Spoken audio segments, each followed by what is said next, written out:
Hallo, möchten Sie Vincent Invention, Deutschen Youngtimer, Sie investieren sollten, jetzt im Video. Non mais c'est mort, hein, je la fais pas en allemand cette vidéo là, et c'est quoi leur langue assez boche là? C'est bon là, ils sont donc à faire des bagnoles ceux-là là.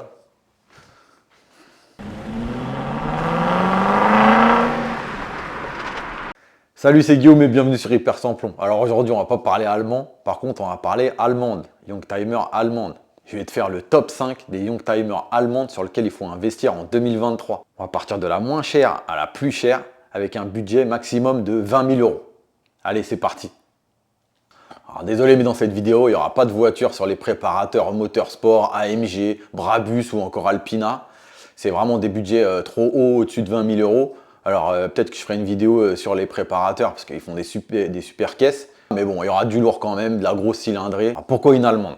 Il n'y a pas à dire, les allemandes des années fin 80, même 80, 90 et 2000, ils ont fait des super voitures. Il y a des super styles, c'est super fiable, avec des grosses cylindrées et des bons moteurs qui peuvent vraiment encaisser beaucoup de kilomètres. Et c'est maintenant qu'il faut investir dans ces Allemands. Avant que les Allemands arrivent. Numéro 5 de ce classement. La Audi S3, la 8L, elle est de 1998 à 2003. Elle a un moteur 4 cylindres, 1,8 litre turbo, 20 soupapes, de 210 à 225 chevaux sur la fin de sa période. C'est une boîte 6 quattro. Alors là-dessus, le quattro, il n'est pas permanent, mais bon, c'est une super voiture. Elles sont en train de prendre en ce moment. C'est le début de la montée de sa cote. C'est des Audi de ces générations-là, c'est assez fiable et bien réussi dans l'ensemble. Dans les avantages et les inconvénients, donc bon, c'est pas un Atmo, il y a un turbo. C'est les débuts de génération sur les turbos à ce moment-là. Mais bon, c'est un super moteur. On en trouve encore en bon état. Elle a été bien vendue à son époque. Et ça, c'est vraiment une voiture qui commence à monter dans les prix, mais qui ne va pas s'arrêter maintenant. C'est le moment d'investir sur celle-là, vu que les prix sont encore bas. Voilà pour la Audi S3 8L, qui est 5e de ce classement. Numéro 4. On les présente plus, les BMW série 3 E36 et E46. Tu connais, j'en ai une derrière moi, j'ai même fait une vidéo dessus. Dans ces années-là, les séries 3, E36, E46, c'est le top du top. Super moteur, 6 cylindres. Alors, forcément, c'est un 6 cylindres qu'il faut essayer de trouver. Mais le mieux, c'est que tu arrives à trouver un coupé ou un cabriolet en E36 ou en E46. Oui, les prix de E36, elles ont déjà un petit peu monté, mais je te garantis qu'ils ne vont pas s'arrêter là. Parce que la E36, c'est une voiture qui a vraiment été très réussie. Et la E46 derrière, c'est sa petite sœur, mais elle est super aussi. Elles vont autant prendre l'une que l'autre. Donc comme je te disais, l'idéal, c'est de trouver un coupé ou un cabriolet avec un 6 cylindres. Donc un 320, un 323, un 325, un 328. Après, même sur les E46, tu as les 330. Dedans, c'est les moteurs M52 et M54. Ils sont vraiment super fiables. C'est vraiment des super bagnoles. Rien qu'au niveau style, au niveau design. Elles ont été très réussies dans les années 90 et 2000. Le E36 c'est entre 91 et 98 et E46 98 à 2001. C'est des voitures super à la mode en ce moment qui les jeunes ils sont en train de vraiment kiffer dessus. Donc c'est ça qui va faire que les prix vont encore beaucoup monter. Donc la E36 comme je te disais les prix ils ont déjà monté et la E46 c'est en train mais bon c'est maintenant qu'il faut vraiment les acheter pour pouvoir faire un bénéfice. Alors dans les avantages et les inconvénients, il faut que tu essaies de trouver une qui n'a pas été trop trafiquée par tout ce qui est tuning, drift ou tout ça. Et aussi, ce qu'il faut faire vachement gaffe, c'est les compteurs, ils ont vachement été trafiqués à cette époque-là. Donc voilà, essayer de trouver un entretien régulier, tu essaies de trouver un compteur qui n'a pas été trafiqué en inspectant un peu tout comme il faut. Mais voilà, les séries 3 entre les années 90 et 2000, c'est vraiment des top voitures et tu peux y aller les yeux fermés. Voilà pour la BM série 3 E36, E46 qui est 4e de ce classement. On a fait le top là jusqu'à 4. Bon par contre, je t'arrête tout de suite, hein. Tu t'abonnes à ma chaîne direct maintenant. Hein, parce que moi je suis un ouf, je parle allemand, je bois du High Spirit sans sucre. Donc c'est en bas à droite, tu cliques, tu t'abonnes. Je te fais confiance. C'est bon, tu t'es abonné, on peut reprendre. Allez, c'est parti. Numéro 3. Numéro 3 de ce classement, la Golf 3. La Golf 3, c'est une voiture de la génération des années 90 qui est vraiment une super voiture, qui a été super bien réussie. Moi, je te conseille de viser les moteurs GTI, GTI 16 et le Super Graal VR6. Le problème avec la GTI simple, c'est que le moteur, il n'est pas vraiment ouf par rapport à sa caisse. Donc, je m'explique. Sur la Golf 2, du coup, en GTI, le moteur il faisait 1,8 litre et 112 chevaux. C'était pas trop mal, la caisse elle était pas trop lourde. Et là, ils ont refait un 2 litres, ils ont refait l'alésage avec le moteur de GTI. Donc il fait 2 litres et 8 soupapes. Et il est dans toute sa génération de la Golf 3 entre 107 et 115 chevaux. Mais la caisse elle est beaucoup plus lourde. Elle fait 1 tonne 140. On va dire qu'elle n'a pas vraiment pris en perf la Golf 3 GTI par rapport à sa grande sœur, la Golf 2 GTI. Bon, ça reste quand même une voiture sur laquelle tu peux investir. La Golf 3 GTI 16, elle a un peu mieux. Donc c'est un 2 litres 16 soupapes qui fait 150 chevaux. Déjà, rapport poids-puissance, c'est un peu mieux. Et donc le Graal, c'est la VR6. La VR6, tu la trouves en 2 litres 8, 174 chevaux, ou en 2 litres 9, synchro, donc 4 roues motrices, 190 chevaux. Ce qu'il faut savoir avec la VR6, c'est que c'est la première voiture compacte à avoir reçu un 6 cylindres. La deuxième, c'est la compacte 323 Ti. Et ça, tu vas voir, ça va être un truc dans les collectors qui va rester. C'est sûr et certain.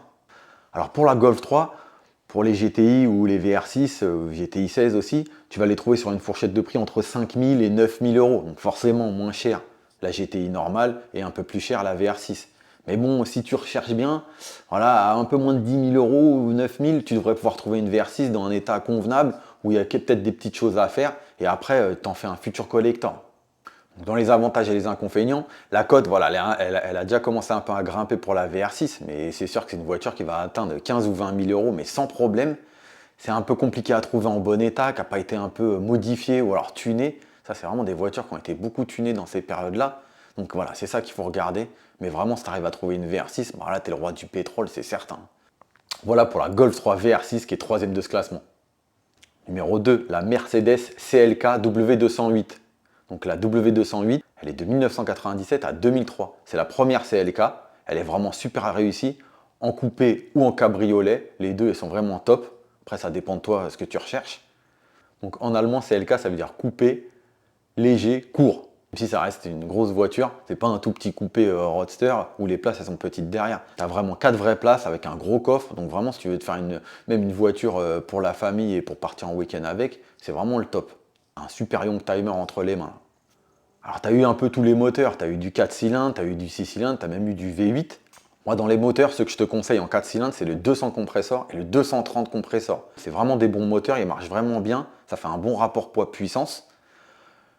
Je ne vais pas dire que le 320 c'est un mauvais moteur, mais bon, c'est un moteur qui est plutôt routier.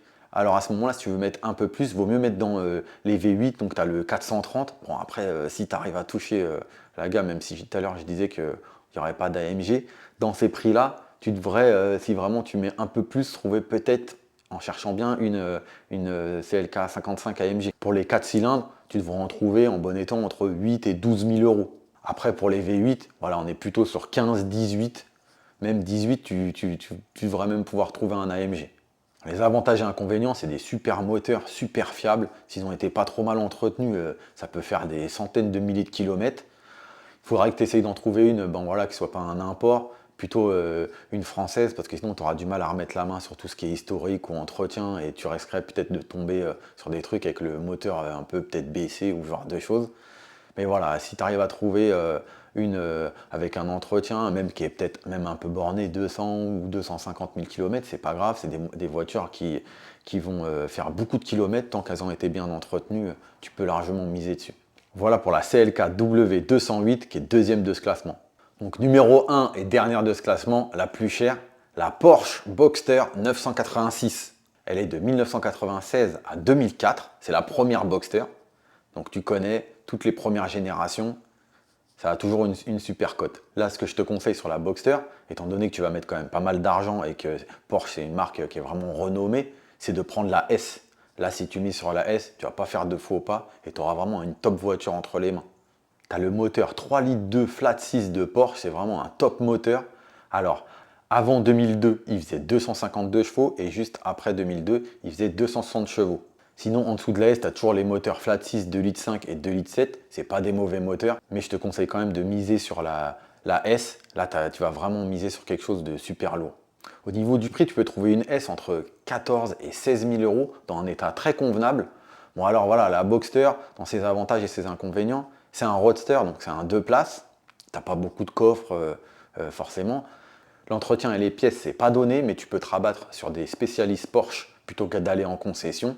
Et vraiment miser sur une Porsche, de toute façon, c'est sûr que tu perdras jamais d'argent. Et la Boxster, comme je te disais, première de sa génération, ça va devenir un collector. Aujourd'hui, voilà, comme je t'ai dit, on en trouve 14-16 000, mais c'est des voitures qui vont monter à 20-30 000 euros, mais sans problème dans les 10 années qui vont venir. Voilà pour la Porsche Boxster 986 qui est première de ce classement. Alors en conclusion sur les Allemandes, sur les Youngtimer allemands, ce qu'il faut faire attention, c'est que ces voitures qui ont été beaucoup bornées, donc il faut faire attention au kilométrage, essayer de bien le vérifier comme je te disais. C'est fiable, mais bon, les pièces elles peuvent être un peu plus chères. Après tu t'y retrouves parce que c'est quand même plus costaud. On a plus de puissance. Elles vieillissent bien dans le temps, donc ça c'est vraiment bien ça. Par contre, ce qu'il faut faire attention, voilà, il y a souvent eu des baisses de compteur, il faut que tu regardes la provenance, faut essayer de peut-être mettre un peu plus sur une voiture qui a un meilleur entretien qu'une autre, ou si tu as un doute, bah, va plutôt sur celle où tu as moins de doutes. Comme toujours sur les Youngtimer, il vaut mieux prendre son temps, mettre un peu plus de semaines ou de mois à en trouver une bien, que se précipiter et en prendre une qui finalement tu ne seras pas content de l'avoir eue. Voilà pour ce top 5 des Youngtimer allemandes sur lequel il faut investir en 2023. Bon, j'espère que ce top il t'a plu. Si tu préfères les françaises, j'ai fait un top sur les françaises aussi où tu peux investir en 2023 à moins de 10 000 euros. La vidéo elle est par là. Si tu veux un autre top sur un autre pays, tu as qu'à me le mettre dans les commentaires et j'essaierai de te faire une vidéo dessus. Merci d'avoir suivi la vidéo et à bientôt sur Hyper Sans Plomb.